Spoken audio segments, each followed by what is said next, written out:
Alors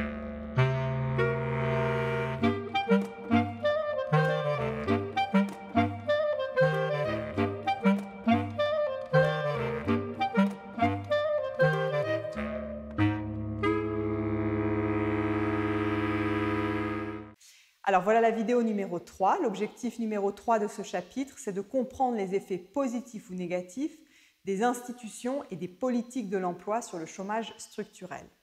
On va parler de plusieurs choses. On va parler du salaire minimum, on va parler de l'assurance chômage, on va parler de la syndicalisation, etc.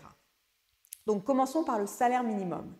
En France, le premier salaire minimum, ou SMIC, a été créé en 1950 et le SMIC, que vous connaissez, a été mis en place en 1970. En France, le salaire est interprofessionnel, le salaire minimum, ça veut dire que c'est le même pour toutes les professions et il est indexé sur les niveaux de croissance et de l'inflation, donc chaque année, il est un petit peu revalorisé. Pourquoi il existe un salaire minimum? Pour plusieurs raisons. Pour déjà principalement pour assurer un niveau de vie décent aux personnes en emploi. Et pourquoi il est interprofessionnel? Pour éviter des écarts entre professions ou branches d'activité. Donc ça, c'est l'objectif du salaire minimum. En France, le salaire minimum est relativement élevé par rapport aux voisins européens, c'est-à-dire qu'il est à 1 539 € mensuels bruts, ce qui situe la France en 6e place, derrière le Luxembourg, l'Irlande, les Pays-Bas, la Belgique et l'Allemagne. Et vous voyez ici une carte d'Europe avec en bleu foncé la France et les autres pays qui ont un salaire minimum assez proche. Et puis en bleu plus clair, à mesure que le bleu devient plus clair, le salaire minimum devient plus faible. Donc maintenant, on va réfléchir à quel est l'effet du salaire minimum sur l'emploi. C'est l'objet de beaucoup de controverses entre économistes. On va d'abord voir la prédiction théorique et puis on va voir ensuite ce qui se passe dans les faits.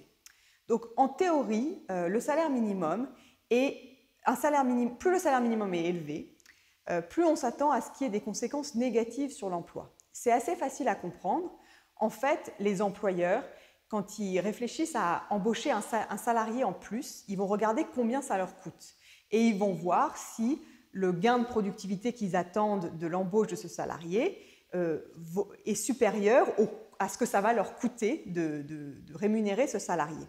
Et donc, si par exemple il est question d'un poste peu qualifié qui est typiquement un poste au salaire minimum, ils vont comparer ce qu'ils vont gagner en embauchant cette personne et ce que ça va leur coûter en termes de salaire qu'ils vont devoir payer, en l'occurrence le salaire minimum. Donc plus le salaire est élevé, moins ils vont être incités à embaucher parce qu'il y a certains employeurs qui vont se dire « Ah, là quand même, ça me coûte trop, je préfère ne pas embaucher ». Donc ça, c'est la prédiction théorique. Maintenant, ce qui est assez intéressant et il y a beaucoup de recherches en économie sur le salaire minimum, c'est que empiriquement, on n'a pas trop eu tendance à constater que quand le salaire minimum augmente, l'emploi diminue. Donc par exemple, il y a une étude qui a été faite par les économistes David Card et Alan Kruger, qui est assez intéressante et assez connue à cet égard sur ce qui se passe dans les fast-foods. Donc dans les fast-foods, il y a beaucoup de salariés qui sont payés au salaire minimum. Et ils ont comparé ce qui se passait dans les fast-foods du New Jersey et ce qui se passait dans les fast-foods de Pennsylvanie, qui sont deux États américains voisins. Donc l'idée, c'est de se dire, en gros, c'est la même population, c'est des circonstances, des marchés du travail très similaires, etc. Et le New Jersey, en 1992, il a augmenté le salaire minimum de 20%. Donc si on réfléchit avec notre modèle théorique standard, à quoi on s'attend? Eh bien, on s'attend à ce que dans le New Jersey, il y ait tout d'un coup une baisse de l'emploi, c'est-à-dire que les employeurs des fast-foods du New Jersey se disent « Ah là, quand même, ça devient assez cher d'employer toutes ces personnes, donc je vais un peu geler les embauches ou je ne vais pas embaucher davantage parce que maintenant, ça me coûte plus cher d'embaucher. » Et en fait, contrairement à cette prédiction théorique, ce qu'ils ont observé, c'est que l'emploi a augmenté davantage dans le New Jersey qu'en Pennsylvanie, dans ce secteur des fast-foods. Donc, alors même que ça coûtait plus cher d'embaucher dans le New Jersey, puisque maintenant le salaire minimum avait augmenté, eh bien, l'emploi a lui aussi augmenté. Et qu'est-ce qui s'est passé en fait? Il s'est passé que les employeurs dans les fast-foods ont décidé en fait d'augmenter les prix des hamburgers et des menus proposés. Du coup, ils n'ont pas été vraiment affectés par cette hausse du salaire minimum. C'est finalement les consommateurs qui ont payé un peu plus cher leur hamburger dans le New Jersey parce que les travailleurs étaient payés un peu plus cher dans le New Jersey. Et donc, au lieu d'avoir la prédiction théorique standard, on a constaté que le salaire minimum avait augmenté sans effet négatif sur l'emploi. Alors, bien sûr, c'est toujours dur d'extrapoler des résultats qui ont été obtenus dans un certain pays à d'autres pays. Donc, aux États-Unis, de façon générale, le salaire minimum est beaucoup plus faible, par exemple, qu'en France, et donc, surtout à cette époque, et donc, ce n'est pas forcément évident que si on répétait l'expérience en France et qu'on augmentait de 20% le salaire minimum, l'emploi augmenterait. On ne peut pas forcément en déduire cela. Mais c'est quand même intéressant de voir que cette prédiction un peu théorique selon laquelle plus le salaire minimum est élevé, plus l'emploi devrait baisser, ne se vérifie pas toujours. Alors ensuite, on va maintenant voir une deuxième institution du marché du travail, c'est l'assurance chômage.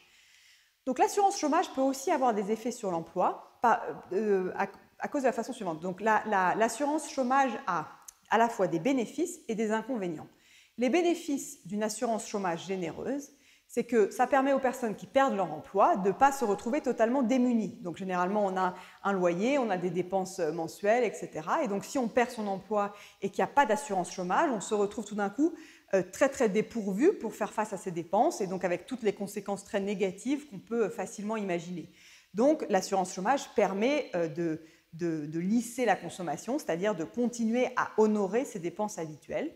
Et en plus, ça laisse le temps de retrouver un emploi qui correspond à sa qualification, c'est-à-dire que si on avait certaines compétences, on ne va pas forcément aller tout de suite se retrouver dans un emploi qui ne nécessite pas du tout ces compétences parce qu'on doit immédiatement retrouver un emploi parce qu'on n'a plus du tout de revenus. Donc ça laisse un peu le temps de voir venir. Mais il y a des inconvénients à une assurance chômage trop généreuse, c'est que si quand on tombe au chômage, on nous dit voilà pendant 2 ans vous allez avoir quand même un revenu assuré, il y a un risque qu'on ne se mette pas immédiatement à chercher un emploi. Et de fait, on constate, sans rentrer dans le détail, mais il y a beaucoup d'études maintenant qui montrent que quand on indemnise les gens plus longtemps, par exemple si on les indemnise 2 ans au lieu de 1 an, eh ben, ça va faire qu'ils vont rester au chômage plus longtemps. Ils vont se mettre à chercher un emploi plus tard. Donc, il faut trouver un équilibre. Il faut bien sûr avoir une assurance chômage pour permettre aux gens d'absorber le choc de la perte d'emploi, mais il ne faut pas non plus que ça dure toute la vie, sinon plus personne ne chercherait un emploi. Et donc, c'est ce juste équilibre qui est important à trouver. Alors, enfin, la dernière institution dont je veux parler, c'est la syndicalisation. Donc la syndicalisation, c'est assez important parce qu'en fait, dans une relation de travail, l'employeur, il a quand même du pouvoir sur le salarié. Et donc, il pourrait, s'il était mal intentionné ou même juste pour augmenter son profit, imposer beaucoup de choses aux salariés. Donc la syndicalisation, c'est une façon de donner du pouvoir aux salariés en permettant aux salariés de se regrouper. Et donc, en tant que groupe, à la place d'un salarié individuel, on a plus de poids face à l'employeur. Et on peut négocier les salaires, les conditions de travail, etc. Le problème de la syndicalisation, c'est que dans des pays comme la France, où en fait assez peu de gens sont syndiqués, les syndicats vont négocier dans l'intérêt des personnes qu'ils représentent, c'est-à-dire finalement d'un petit groupe pas très représentatif, et ils vont peut-être obtenir des bénéfices pour ce petit groupe, mais ça peut être au détriment des autres. Pourquoi? Donc, généralement, ce petit groupe, c'est ce qu'on appelle des salariés protégés, c'est-à-dire qu'on a plus de chances d'être syndicalisé si on est en emploi depuis assez longtemps dans l'entreprise, dans un emploi stable, etc. Et donc, on va obtenir des meilleures conditions, mais ça peut être au détriment des travailleurs en emploi instable ou sans emploi, parce que du coup, eh ben, ça devient... plus l'employeur a moins envie d'embaucher parce qu'il voit tout, ça lui coûte plus cher, il doit offrir plus de salaire, des meilleures conditions de travail, etc. Et donc, le fait d'avoir... on fait parfois référence à la théorie des insiders et des outsiders. Les insiders, ça serait les salariés qui sont en CDI, bien protégés, etc. Et les outsiders, c'est ceux qui n'arrivent pas à accéder à ce statut Et peut-être que s'il n'y avait pas cette dualité du marché du travail, eh ben les outsiders s'en porteraient mieux et on aurait plus de personnes en emploi. Voilà, donc c'est tout pour cette troisième vidéo.